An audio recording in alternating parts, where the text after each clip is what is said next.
The illustrious Jabba bids you welcome. I'm going to regret this. I'm Pete Mitchell. He's Peyton Jones. And this is the Church Planter Podcast, brought to you by Church Planter Magazine.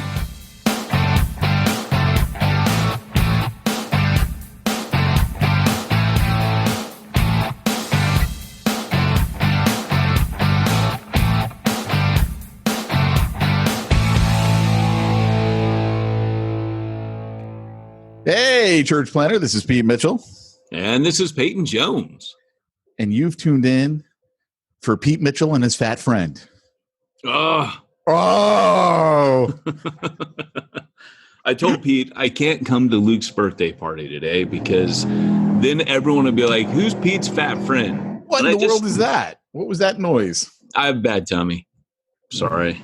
They're reframing a doorway. There's nothing like building a two-story extension and then finding out that your ADU has the wrong size doorway, after everything's been built and it has to be redone. Your ADU? I don't even know what that is. An additional dwelling unit, my friend. We call that a mother-in-law's flat in layman's terms. Well, I got to tell you, I really love that sound. And I actually do. I've been saving this story all week. I've ignored all my other podcasts to share. Because we're special. I was your first. It's your first love. You were my first. You were my first. There's no doubt. Exactly. It's amazing that after our connection that you ever went on to do another podcast again. Well, it's never been the same. I can tell you that. It's never been the same. And I know that's a good thing. So I get this email last week. Literally been waiting all week to tell this story. I get this email last week from a real estate agent. Obviously, she needs help with marketing. She must be a client, right? Because that's how people get my email and they ask questions and whatnot. And so she asks whatever her question is, and then I get the PS. Nice muscles. Oh, yeah. And, of course, I had to make sure Jamie knew that one. Hey, look at that, honey. These women, they think I got some nice muscles. Woohoo! And I hope your response was, I'm married. No, my response was, thanks. So, talking about tattoos is a thing, I guess. So, Andrew told me, hey, next time a girl comments on your tattoos, don't say anything. Just say, thank you. In conversation right there. And I'm like, okay, all right, that's good. Well, I was actually thinking about the tattoo. Because to me, it's like, oh, do you know G.I. Joe? Innocently just like, oh, do you, no, nobody knows it. Just like them. Well, thank you. That is the etiquette as a married man. You say thank you and you move on. Actually, I think these are new. I don't know. My actual response to the gal was, I answered her question and then I did a PS. I go, PS, LOL, thanks. So, but you should have said, please don't make comments about my physical appearance. It makes me uncomfortable. Yeah, except I'm doing shots like this on Instagram. I mean, come on. Oh, I don't know where you would have gotten that from, that idea that I was into my body or anything.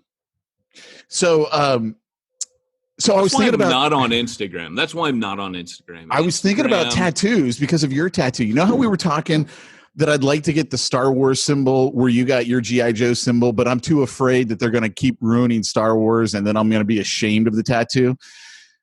Yeah, but you can celebrate classic vintage Star Wars and still be cool. But it hit me what I could get. I could get the Thundercats symbol. And then I remembered, I don't like cats, so it doesn't work for me. But otherwise, I think that'd be a cool symbol. You got my next one. You just gave me the idea for the Thundercats. Oh, right there. That would be so cool. Yeah, man. That'd be a throwback to our childhood for sure. So it's so funny you say this because I think you should get Schnarf. It's like a portrait of Schnarf. Yeah. Oh, Lionel. You know, can you imagine if you had like talking tattoos, if they had technology where you could touch them and they go, oh, snarf, Lionel, that's a bad idea. That'd be great. Jeez, that would be funny. Sorry That'd be about really my bad funny. tummy in the background there. Yeah, that's some tummy you got there. Woo! Tuesday taco night still paying out. I'm just saying. And it's Thursday. And it's Thursday. So, yeah, man. So Thundercats would be rad. But, you know, on Thundercats. But I don't like cats. That's literally the reason. I don't like cats. And I'm like, I can't do it. But you like Thundercats. So they're not quite cats, right? They're cats. That was the whole thing. No, they were cats. They are, but they're not cats. So you can like Thundercats, but not like cats. I'm allergic to cats. So I kind of think it's just, I shouldn't go there. But I do think it'd be a cool tattoo. Don't you think that'd be a cool tattoo? Oh my gosh, yes.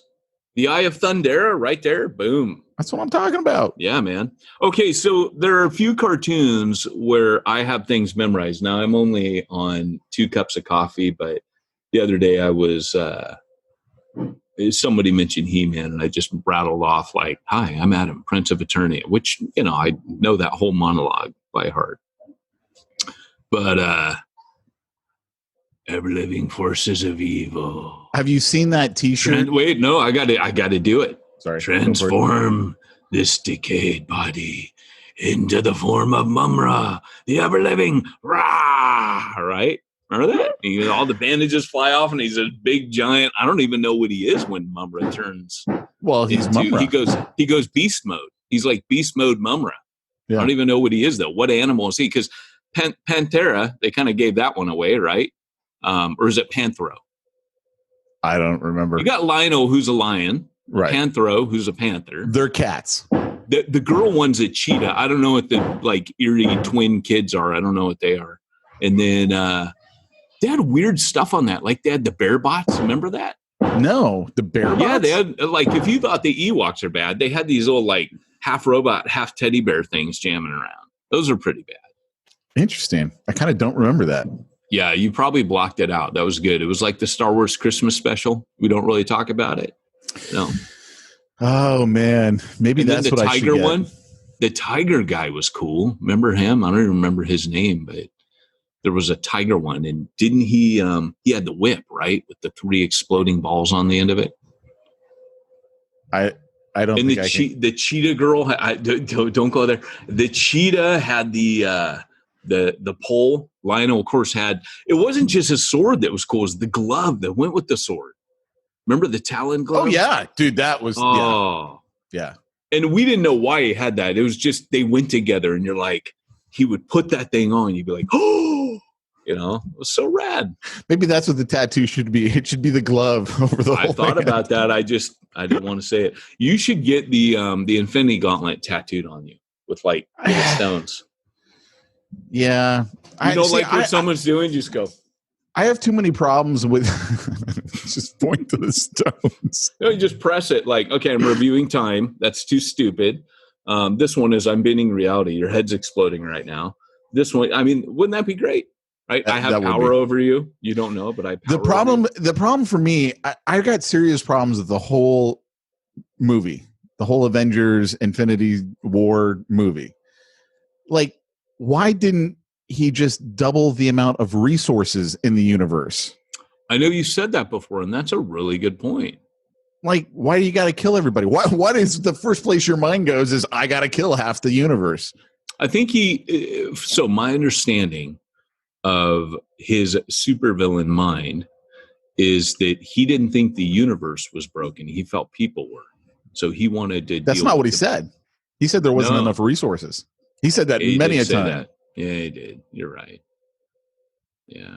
But maybe the universe couldn't hold more resources. Hey, maybe the universe was maxed out on resources. What do you think of the Lucas cut of The Rise of Skywalker? There's a Lucas cut. George Lucas cut? There's a George Lucas cut. It's real. It's been verified. He was brought in to help, and they didn't go with it. They went with, J.J. Abrams thing. And so I'm like, yeah, but dude, this is the guy. JJ would have been a part of it because JJ did not have control. No, you're right. You're right. But I'm just saying they decided not to go with his cut. And I'm thinking, yeah, but he's the guy who gave us the Phantom Menace. So I can't just say the Lucas cut would be the way to go. When they on the first one, when they gave JJ free reign to do what he wanted before Rian Johnson came and screwed it all up, JJ was killing it. That first Force Awakens is so good. Yeah, it was a good one.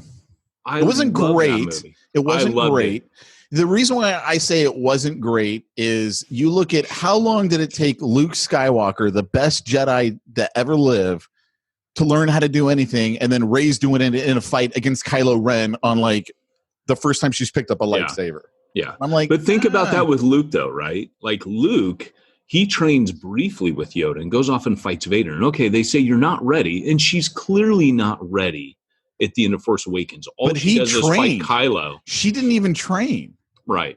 Like, remember how long it took him when he was hanging in Hoth upside down, and he had to do the mind, to get the and I'm like, she's doing it right away. The freaking kid is like sweeping out the stalls, and he's like, and I'm like, dude, that doesn't fit with Star Wars. Well, and that's what I was going to say is Force Awakened. She was Force sensitive all her life, which is how she was flying and doing all this cool, like she was doing cool stuff, which we get from the originals, like that Luke's a really good pilot. Anakin is a really good pilot because they have this Force sensitivity. But with Rey, I was cool with the fact that she was very powerful because all she did was she fought Kylo, and she doesn't win. It's kind of like Rocky, but she doesn't die.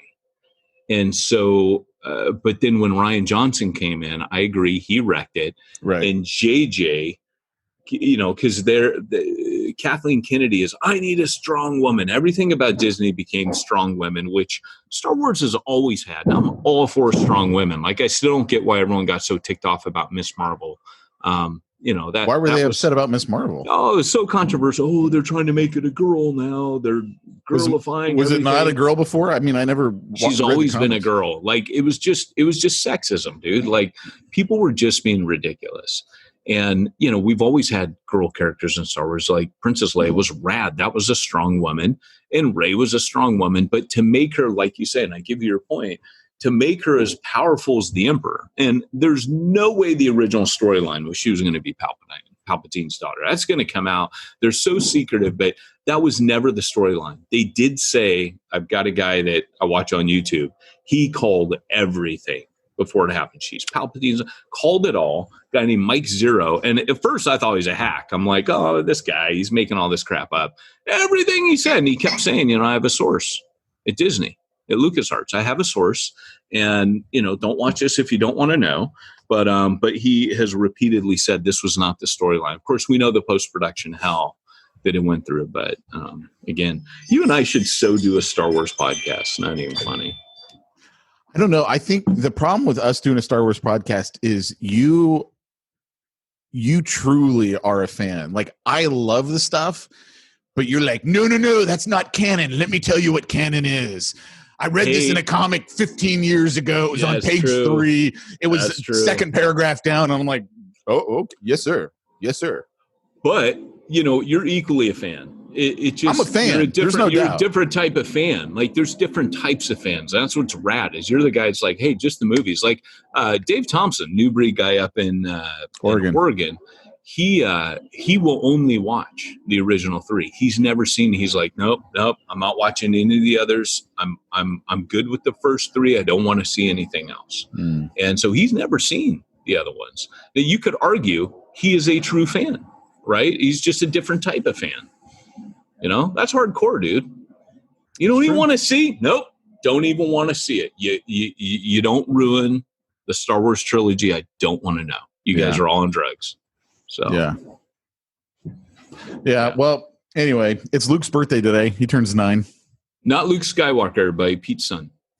Well, I think it's funny that Charlie Marquez was like, I thought you named Luke after Luke in the Bible, and then I found out it's Luke after Luke Skywalker.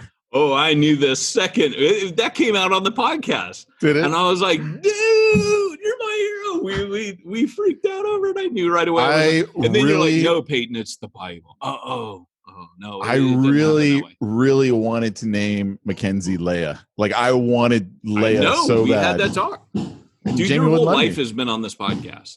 It really has. Yeah. If people want to know about Pete Mitchell, listen to the Church Planter podcast. What is it? Now they're 7.5 years? because nobody wants to know about Pete Mitchell. I mean, come on. Hey, come on, guys! Right here. I want to hear some nice muscles. You want to see what I got here going on? I always do this to Jamie. I'm like, which way to the weight room? Remember that in Tommy Boy? Oh, that was a good movie. That was a good movie.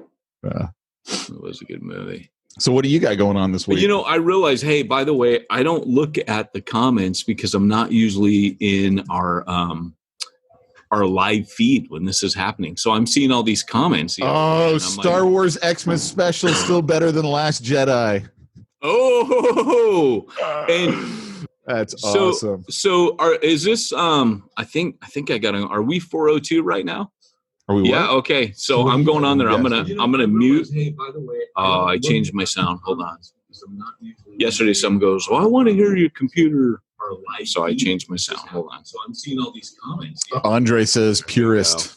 I agree with Andre.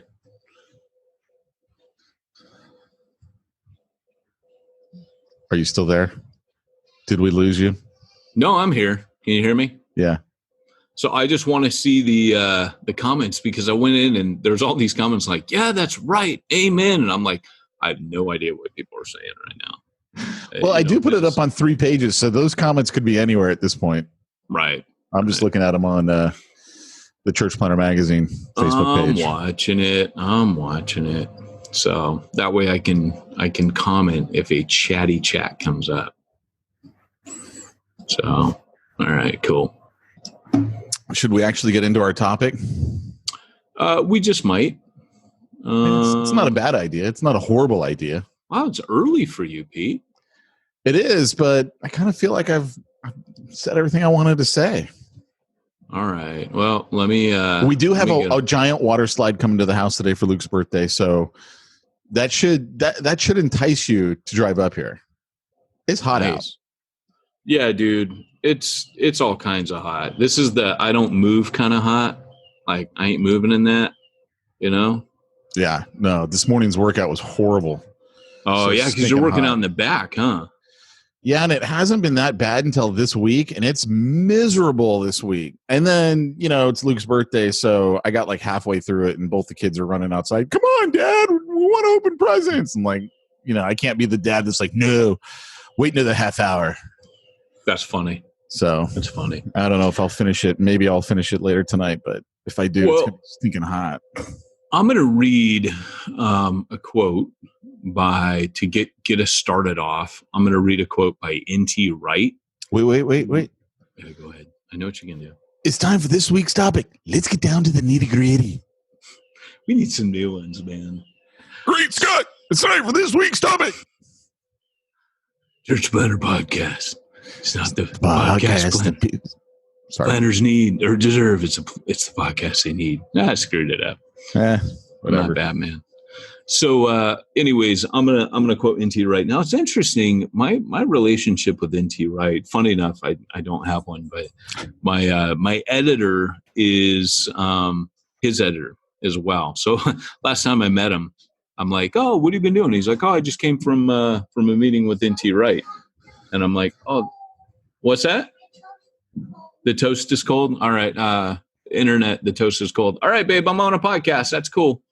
So, anyways, but first time when I was doing my MA in theology, I did my paper on a guy named Daniel Peyton Fuller, who was John Piper's mentor. And the guy, he was where Piper got his Christian hedonism. Most of Piper's writings are about that. To glorify God and enjoy him forever, that we're meant to enjoy God. We best glorify God by enjoying him. Well, that all came from his professor at Fuller Seminary, son of the founder, Charles Fuller, Daniel Peyton Fuller, actually spelled the wrong way, D.P. Fuller. And D.P. Fuller he had some amazing theology, which obviously if John Piper's entire trajectory, and John Piper would say the guy who influenced me the most was D.P. Fuller, but D.P. Fuller started to go very liberal. And John Piper over the years had to distance himself from D.P. Fuller as that started becoming more and more prevalent. Well, so when I was doing my paper on this, that's when I came across N.T. Wright, who, he was arguing for some of the new perspective of Paul. Now, N.T. Wright's evangelical. New perspective of Paul is I don't know. I mean, I am such a dyed-in-the-wool atonement, the blood of Christ, propitiation. Yeah, I know I'm going super theological right now, but it was hard for me to read anything by N.T. Wright, right? Like it was hard for me to accept anything he wrote because he was given more credence to the new perspective on Paul argument than I think I'm ready to give. Now, there might be elements on new perspective, but to me, you cannot undermine the traditional view of the atonement. You just can't do it. But that said, N.T. Wright made a statement, particularly in regards to this, but I apply this to all things that we read about the New Testament. Here's this quote. I really like it. He says, "For too long, we've read Scripture with 19th century eyes and 16th century questions. It's time we get back to reading with first century eyes and 21st century questions." So what he's saying is, we've read Scripture 19th from the Victorian period, that was the boom in preaching, Spurgeon, all those guys, and we're asking Reformation questions. He's saying we need to ask the questions of today, the answers from the first century. And that really is kind of my entire ministry, I would say. If I've contributed one thing to the body on a very small level, it's that everything that I'm going to say is probably going to go back to the first century in some way, just because that's our template, that's our model.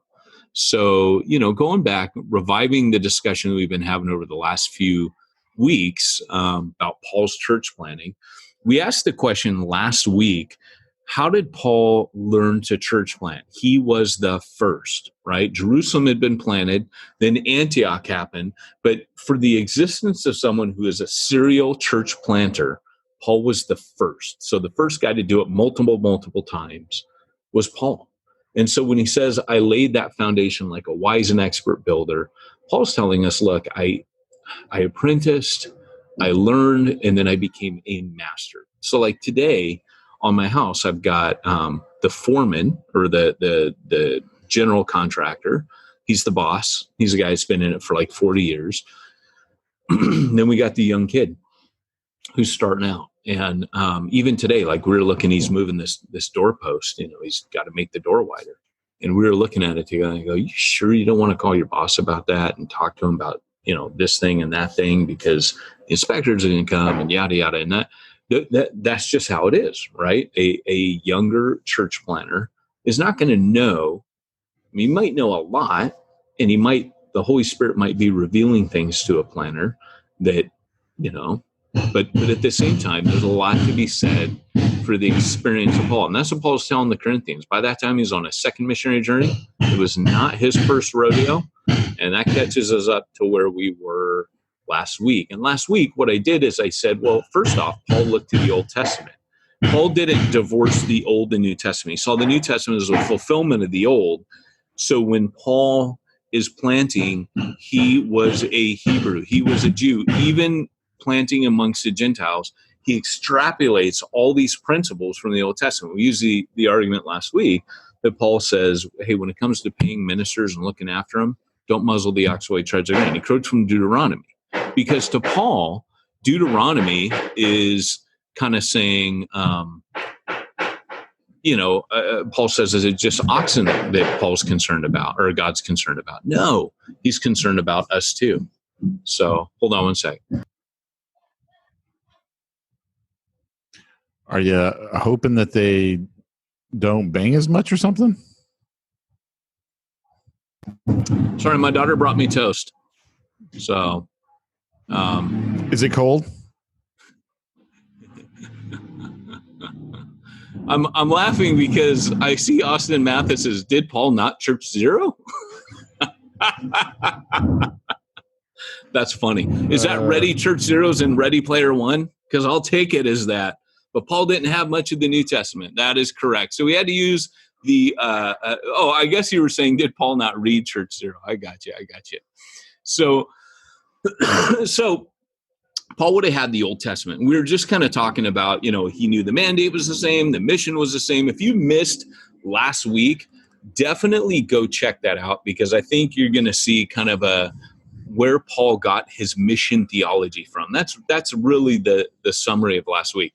But also, Paul also had a model of community based on God's idea of his people, right? God created a people. So Paul knew that a church was this identity, this people brought out from, kind of like the Jews, they were drawn out. Moses means drawn out. The people of God were drawn out and got their identity as a nation by Moses. One who's drawn out draws them out. And so Paul knew that wherever we're at, he had the idea that we were the diaspora in the Gentile world. We've been drawn out. And so he was part of these Jewish ghettos.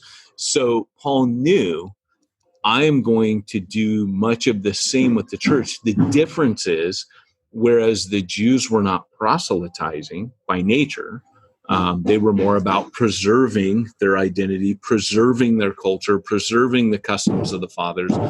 Paul's like, I'm going to turn that around. I'm going to create a community that's about the opposite. It's about spreading. It's about influencing. So he turns the directional arrow from being inward to outward. So, but the other thing that he had the gospel blueprint. So if Paul's like, I was a wise and master builder, it's ironic that all this hammering's going on.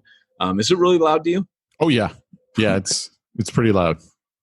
But Paul had Christ, who said, I will build my church. So I just keep thinking it's Taco Tuesday. It's Taco Tuesday coming back to haunt us. My daughter made me toast and just brought it up to me, so I got to eat it. So don't muzzle the ox while he's shredding the grain, baby. That's all I'm saying. Is it toast God's concerned about? Yes, it is. So when Jesus said, look, I will build my church upon this rock, I'll build my church. Even though people are like, oh, church isn't a building. Jesus uses the very language that Paul's using. So when Paul says, I, like a wise and master builder, laid a foundation, he's actually borrowing the imagery that he got from Jesus. And I think sometimes we don't make these distinctions and connections. That imagine you're the Apostle Paul. You have given your entire life to studying the traditions and precepts of the Father. You study the law. That is like your deal, right? In and out Judaism, you eat, sleep, breathe it. And you can say legalistically, I was faultless. Like, other than the stuff in my heart, like I kept those commands to a T. Paul says, imagine now you meet Jesus. You don't just learn he's the Messiah. You meet him, the risen Christ. He says, I'm going to make you my messenger. What are you going to do? You're going to go back and you just study everything you can about Jesus. So I think Paul became a student of Christ. He quotes him multiple times. In fact, at one point, I can't remember what the quote is. I think it's more blessed to give than receive. He says in the words of our Lord. Well, if I'm not mistaken, that's the passage where it's not actually in the red letter. It's not in any gospels that we have. Now that excites me, right? If that's the one, I'm going off memory here, but if that's the verse where Paul's like, hey, like our Lord said, I'm like, man, he had so much oral tradition from spending time with Barnabas, who, if you remember, Barnabas was his partner. When they went to go replace Judas, they replace him with Matthias, and they say, we need someone who was with us from the beginning, right? When all this started. So Matthias was an early disciple. Well, it says the same about Barnabas, that Barnabas was also an early disciple. So you kind of look at that and go, wow, that's neat. There were these people that were there. So you could just imagine Paul and Barnabas when they first teamed up. Paul's like, tell me everything. because the apostles didn't really give Paul much attention. He goes, I met them. They didn't add anything to me. That's what he literally says in Galatians. When I met them, they didn't add anything to me. I had met with Jesus. I was studying the scripture. They didn't add. But you can imagine that from Barnabas, because Barnabas is the guy who actually goes to the apostles and says, hey, let him in. This dude, I think it's legit. And Barnabas goes to him. This is how much guts Barnabas has. When all the disciples are afraid, it's a trick. It's a trap. Barnabas goes and finds Paul and says, and then it says he brings them. So they must have been like, Barnabas, you jerk, what are you doing? He brings them where the apostles are and makes the introduction. So Barnabas and he strike up a friendship. He's like, I totally believe you, dude, like on Bill and Ted. But anyways, so Jesus, I believe, and if you're a good evangelical, you believe this, we're meant to hang on every word that Jesus spoke. Like literally, Jesus says, every heaven and earth will, not one word that I speak will pass away. Not one jot, one tittle will pass away. What heaven and earth will pass away, but my words will never pass away. So his words were meant to be hung upon, and Paul did, of course. That was his MO as a Pharisee. He held on the word of every jot and tittle of every word of the law of the Old Testament, because Jesus also said not a single jot or tittle of the Old Testament would pass away. Then he equates that with his own words. And Jesus even said, funny enough, he says, therefore, everyone who hears these words of mine and puts them into practice is a wise man who built his house on the rock. And I think Paul, when he says I was like a wise master builder, I think Paul was using everything Jesus said. And he was also applying the gospel principles that he learned about Jesus, like it is more blessed to give than receive. When he fundraises, he applies the words of Jesus to what he's doing. I know it doesn't sound like rocket science, but I think like I said, we don't make these connections that Paul didn't just make crap up, right? He was informed by the Old Testament on his church planning. He's informed by the New Testament. I would say, I guess I have a hermeneutic filter for church planning, where when I see like a Nelson Searcy, not to pick on him or anything, I mean, I don't even know where that guy is now, but he would come out with these things. I would weigh them. I would look at them and think, is that true of what I know of God? Is that true of what I know about the working of the Holy Spirit in different parts of the world, throughout church history? Or is some of this marketing manipulation? Is it this? Is it that? And I'm not going to tell you where I landed, on any of that, but it doesn't matter who it is. And I hope you guys do that for me. Restate that thing over again, because I really think that's a key way to evaluate a lot of the, to use a Keith Green line, the Jesus junk. Yeah, no, I was just saying that I have a hermeneutic filter for all church planning stuff I hear, which is, does it violate what these kingdom principles that I already know about God? Does it? And I mentioned that in Church Zero, funny enough. I mentioned that there are kingdom principles that we're not operating. I have a whole section about that, all these kingdom principles. I talk about, the traffic cop pulling you over and going, you violated this and you violated that and you violated that. And that's what Paul, when he's writing the pastoral epistles, he's writing and applying kingdom principles for the benefit of Timothy, saying, Timothy, here's a kingdom principle, right? And he throws him down like, man doesn't work, he doesn't eat, right? Well, for Paul, he's going back to man was mandated to work for 6 days and to rest on that. Like, Paul doesn't just, that guy's a bum or get off welfare. He's not waxing political. Paul's going back to the creation mandate that we were made to work. And in working, we were to have joys before the fall. But in that, we would glorify God and we would, like God, mirror him and produce, right? The whole key Hebrew word in Genesis 1 and 2 is produce. And the earth produced according to its kind. It produced. So man is given a work mandate to produce. So I guess what I'm saying, I'm not repeating what I said very effectively, but I'm maybe embellishing it to say Paul had kingdom principles. Everything came back to his kingdom principles. And if you start reading Paul very carefully, you start seeing it. It just comes to reading the Gospels and Paul. You start seeing, oh my gosh, he's talking about that there. Or he's making a connection that I didn't see before. So Paul applies kingdom principles to his epistles. He's not just, I, Paul, just think that. And there are times where Paul goes, I, Paul, not the Lord say. Right. Hey, if you, and he makes it, and he gives you his argument. He goes, like, if you want to stay single, you'll just be able to do the stuff I do, right? Those of you that get married, you got to please God and your wife. You can't just run off and preach all night and have people fall asleep and fall out of windows and just hop on boats, planes, trains, and automobiles and be a globetrotter because you have a family. You can't do that. But there will be benefits to that. But Paul gives you the whole argument. But he says, I, Paul, not the Lord. He gives you a principle, but he tells you this is not a kingdom principle. This is a missionary principle, if I'm to put my paraphrase on it. Right? Does that make sense? Yep.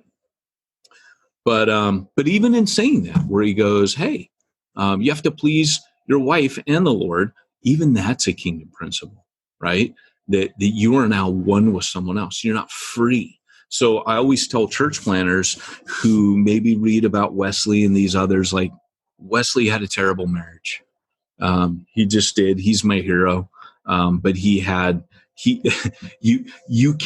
can't go be John Wesley because I'm married. And John Wesley pretty much left his wife at home. They did not have a good marriage. When she died, he said some not very nice things. You normally you're busted up and broken about your wife. I mean, he said some not nice things when she died. They hardly ever saw each other.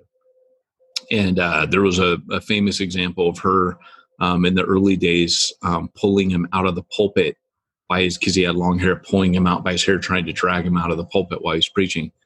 And so I don't think that's God's model for us. And I think, you go back and you look at Paul, and Paul's like, hey, look, you gotta be at home with your wife. I coached some planners the other night with Kirk Overstreet. He was doing something with Gateway Seminary. And he said, hey, you come and chat with these guys. And I asked, what would your day look like if Paul came and shadowed you as a church planner? How would it be different?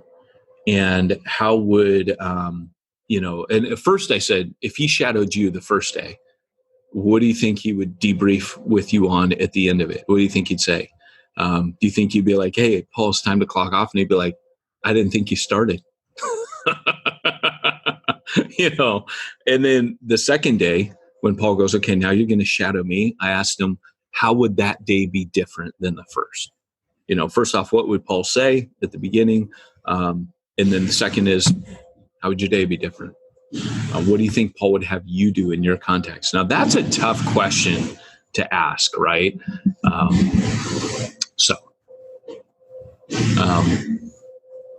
But one of the guys, when he answered that question, he said, well, this probably is not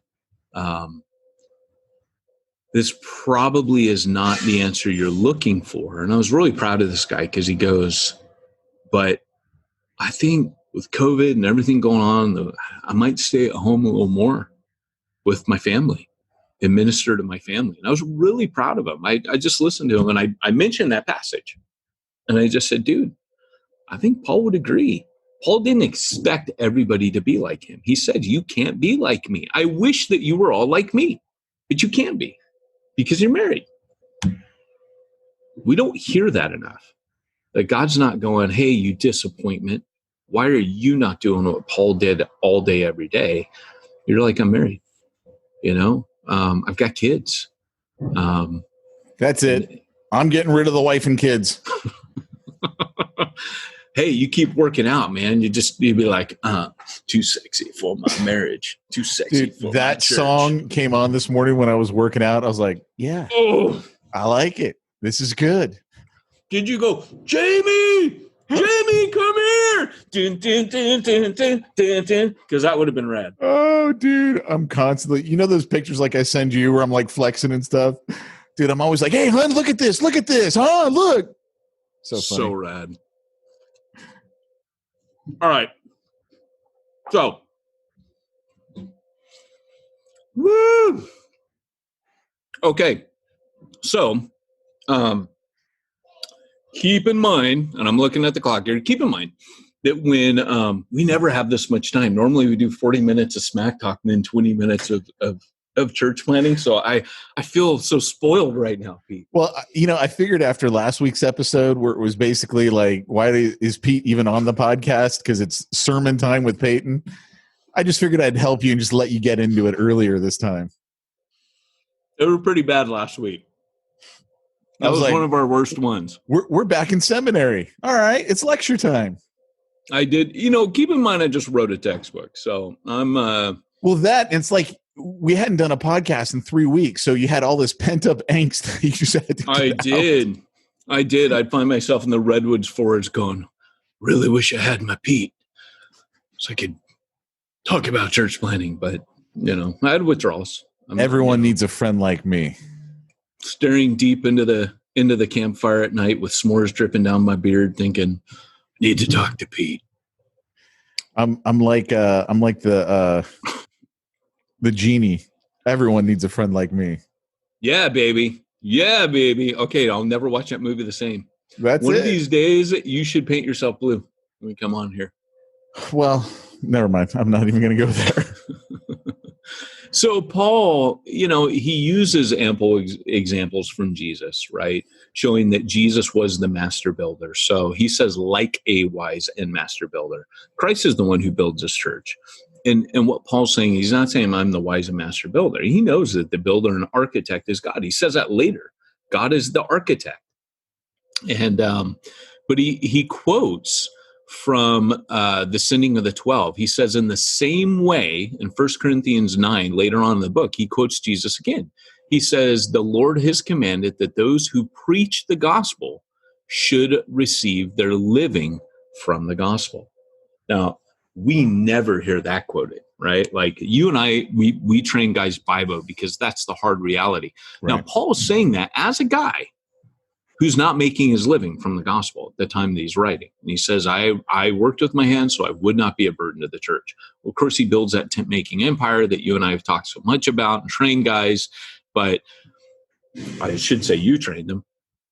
But it's amazing to me that Paul just, not amazing, but I just geek out on it so much that Paul quotes Jesus saying saying that, and Paul Jesus said the worker is worthy of his wage.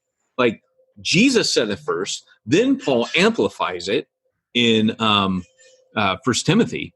But here we see another thing about it. And he's referring, of course, to Luke chapter 10, verse 7, where Jesus says, stay there eating and drinking whatever they give you, for the worker deserves his wages. Do not move around from house to house. So between, Paul would have had his eyewitness accounts that he would have gotten from people. Man, you got construction work going on. You got the train. Your house is... And I have no soundproofing, and I am literally like 20 feet from the track right here. Like, it was so bad the other day when I was doing that Gateway lecture. I was sitting there, like, I'm talking in my study, and the freight train goes by because it was at night, and it was 2 minutes long. And I wished I had said, oh, where was I? I lost my train of thought. That would have been a great dad joke, but I missed that opportunity. So anyways, so Paul, he has 11 to 12 years for his, before he really gets started. So you can imagine, like, Paul's in Tarsus. That was the richest city in the Galatian region. So people forget that when Paul's going to, when Paul and Barnabas go on their first mission, they go home. Paul's from Cyprus, so they go there. Then Paul's from Galatia, so they go there. But what happens, Paul lives in Antioch. Like, that's home for him. So he's not there. He goes back to Antioch, mission station. But Paul, when he was there during those 12 years, you can imagine, because Tarsus was a prosperous market city. That's why Paul was a tent maker. His family was rich. He could have, during that time, met so many people that were eyewitnesses to Jesus. And of course, he's preaching the gospel, and he's getting the snot beat out of him left and right. We know that scholars tell us that his 40 lashes minus one would have only happened, like that didn't happen in Jerusalem. That happened early on in his ministry by the time he's writing, and what happened during those 11, 12 years. So Paul wasn't quietly just mending, tents together. Paul was preaching during that time. He just hadn't had the door open to the Gentiles yet for 11 to 12 years, but he was preaching to his own people. So during that time, Paul absorbed all that he could. And you can imagine too, remember that we're told in Acts 8:3, going from house to house, he dragged off both men and women and put them to prison. Imagine he's I don't think we ever think about this, that the Apostle Paul is interviewing these people. He's questioning them. He's locking them up. He's lecturing them. He's yelling at them. He's screaming at them. How could you betray the faith handed down from the Father? You can imagine he's going off on them. He's getting ready to kill them. And you can imagine they're testifying beautifully to him, like Stephen. When Stephen dies, it says Paul was standing there giving assent. Paul was the authority. But Paul, after that, goes into a tailspin. That's where it says, from then on, Paul breathed out vehement threats against the church, throwing them at, this is it, Acts 8:3. Immediately, that passage is after his death. So that Paul is hearing people witness. Like there's a boldness in the church. It says that the church was emboldened by Stephen. So they're bold. They're given this incredible spirit-filled testimony. Miracles are still happening. And so when Jesus appears in the next chapter, he says, Paul, it's hard for you to kick against the goads. Paul is tormented, right? He is hearing something. He's hearing the truth. It's making him mad because he can't reconcile, but he can't escape this beautiful witness that's coming from these followers of Jesus that were eyewitnesses. I would imagine that the more he asked about Jesus, the more it was getting to him. But then Barnabas, like we mentioned before, and then lastly, it would have been the gospel fragments. So Paul would have had gospel fragments that, he would have gotten. So, those are being circulated around. There's a bunch of hypotheses about the gospel fragments. Any questions at this point? What's a gospel fragment? Well, so there were, we have the synoptic gospels.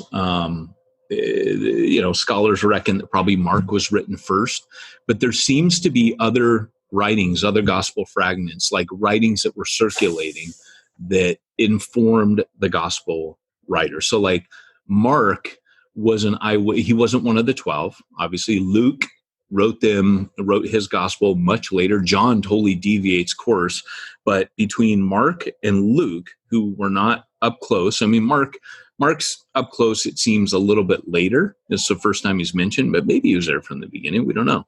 But Mark and Luke they're not there in many of those intimate conversations that happen. So they're getting their information secondhand. Obviously, they had access to the 12, but the gospel fragment hypothesis is that there were other writings that were used as source material for the gospels as we know them, right? It used to be that people thought, oh, you're totally liberal if you believe that. Evangelical scholars say, hey, maybe. I mean, who cares? Who knows, right? Like, it doesn't matter.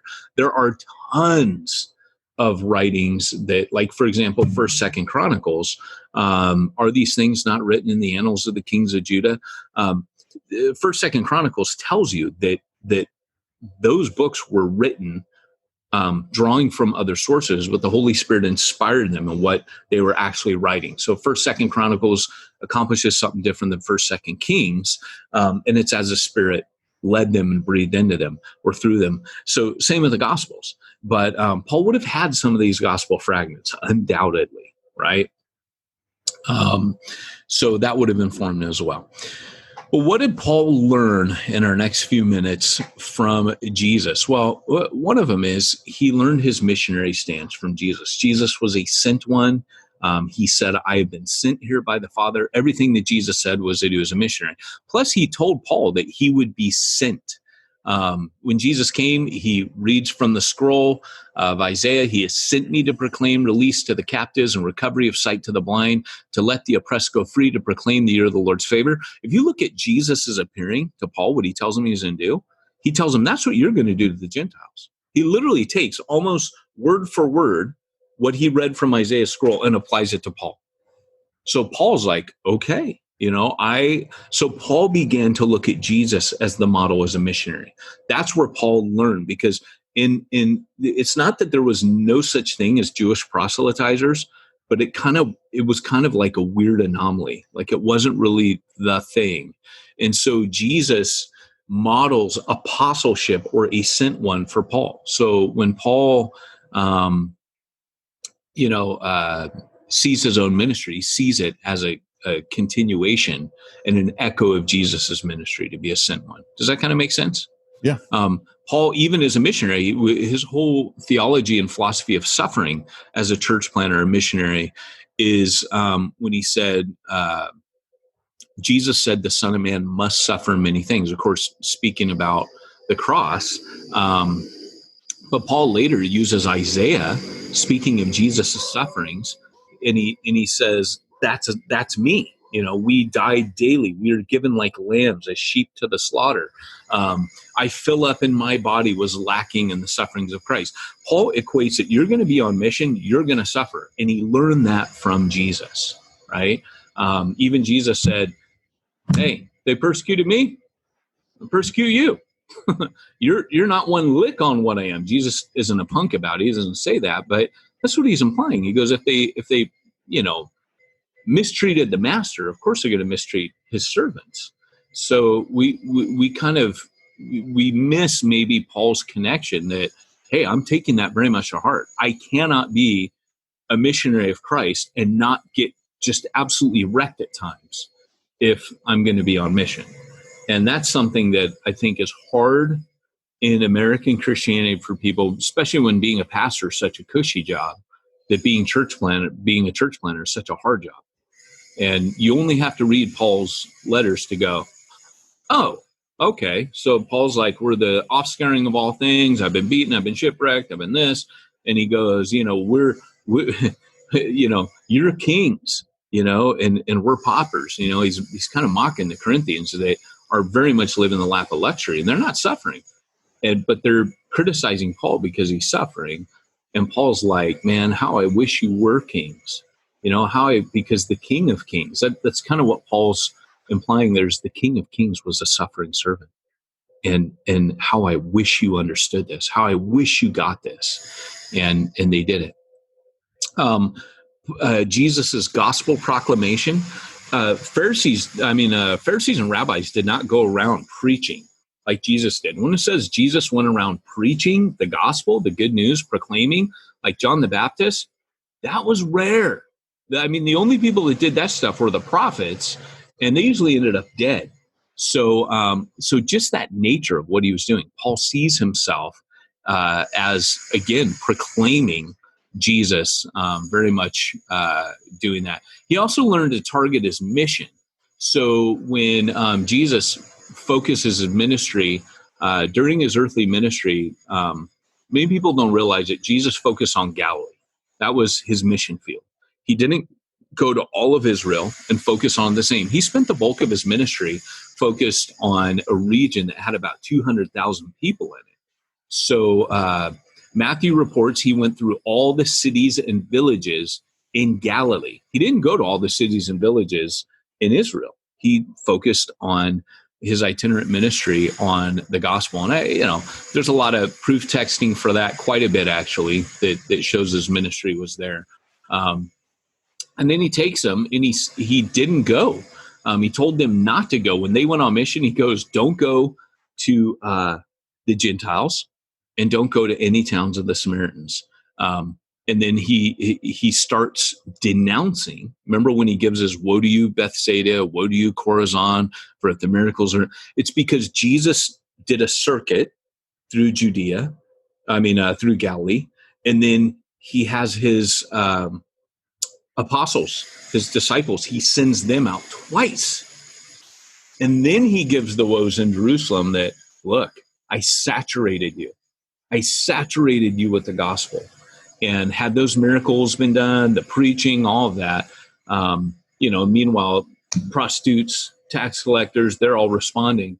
But anyways, there's a lot more to talk about this. His base of operations. Jesus had his base of operations in Capernaum. Paul sets his up in Antioch, and then later Corinth, and then later Ephesus. Paul starts developing a hub, kind of like Jesus did. Paul gets his team-based ministry based on Jesus. First thing Jesus does after his baptism is he prays all night. When he comes back from the temptation, he prays all night, and he selects 12, a team of 12. So Paul starts realizing, okay, if I'm going to be a missionary like Jesus, I need to pick a team, and I need to do team-based planning, which if you haven't read Church Zero, cha-ching, that's what it was.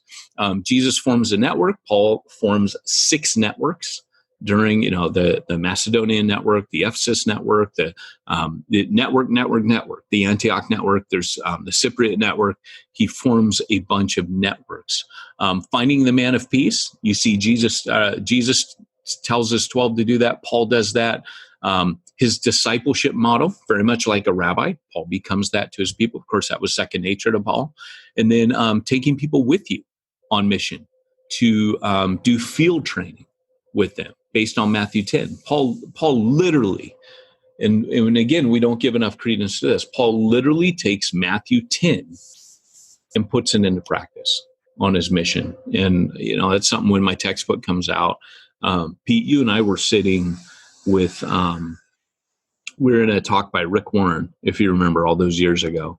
And as we were sitting in that talk, Rick Warren goes, is there any mission organization out there that actually puts Matthew 10 into practice? And he goes, we can't find any. And it was just something that always stuck with me that he said that I thought was brilliant.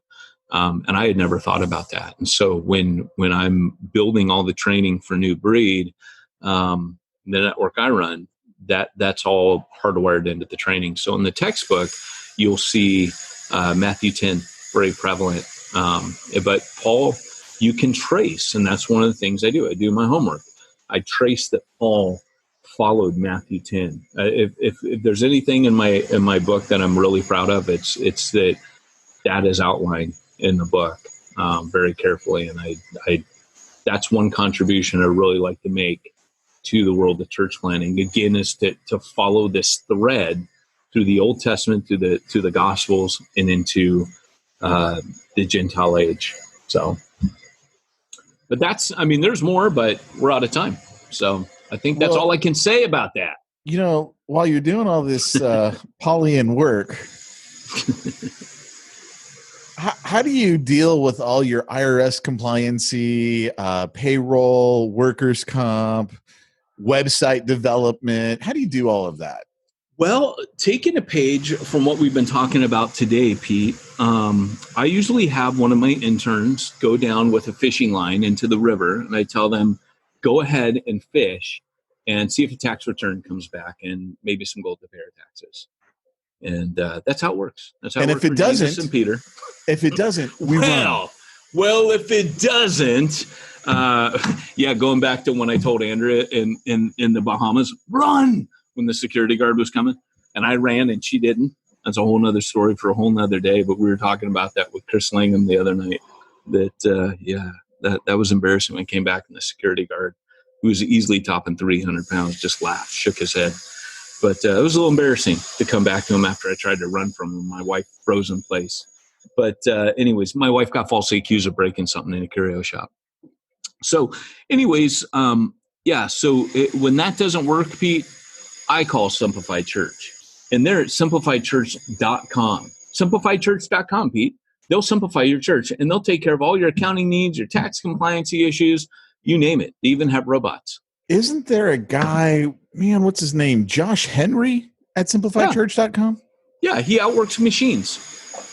He is a machine. He's a Terminator. Isn't it Josh Henry? Wasn't that the old, was it Josh Henry? No, John Henry.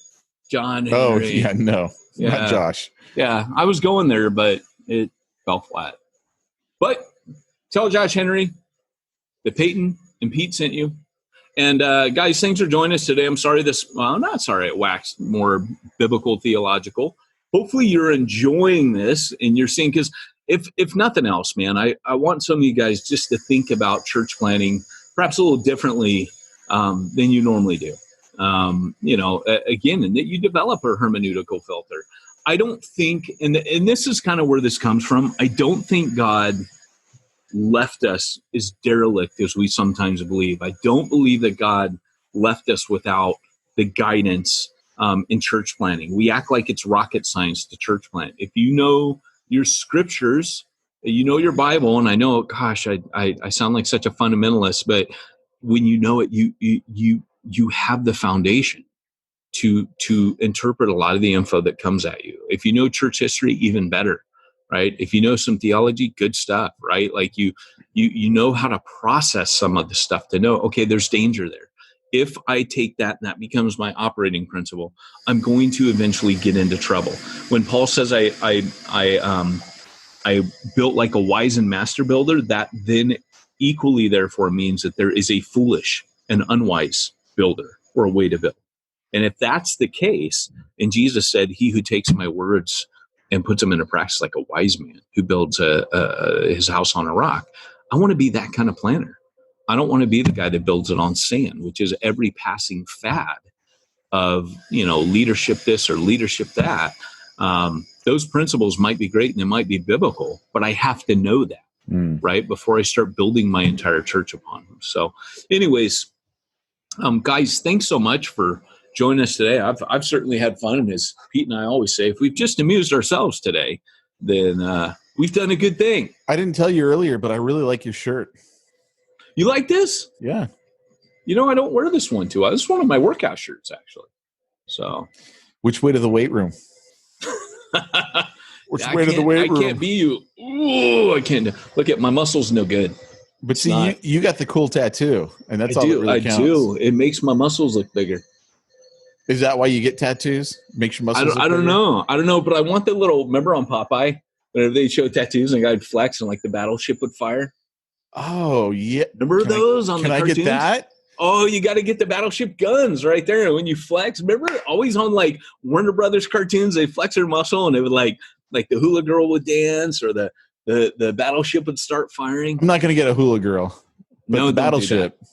I like the battleship. You got to get the battleship with the big guns. And then when you flex, it's got to go boom, boom. That'd be great. I love it. Cartoons. And we thought that was all possible back then. Hey, flexes and the guns fire. So, hey, all right, guys. Well, thanks for joining. On that note, Peyton Jones and Pete Mitchell reminding you, if you want to reach ones nobody's reaching, you need to go where nobody's going and do what nobody's doing.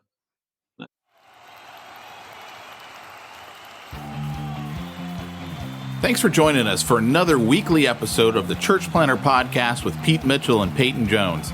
We'd love to hear your comments on this episode of the Church Planner Podcast. Visit us online and let us know what you thought at churchplannerpodcast.com. If you subscribe to us via iTunes and have enjoyed the podcast, leave us a positive review. The more positive reviews we receive in iTunes, the more iTunes will promote us to other church planners who would benefit from this show.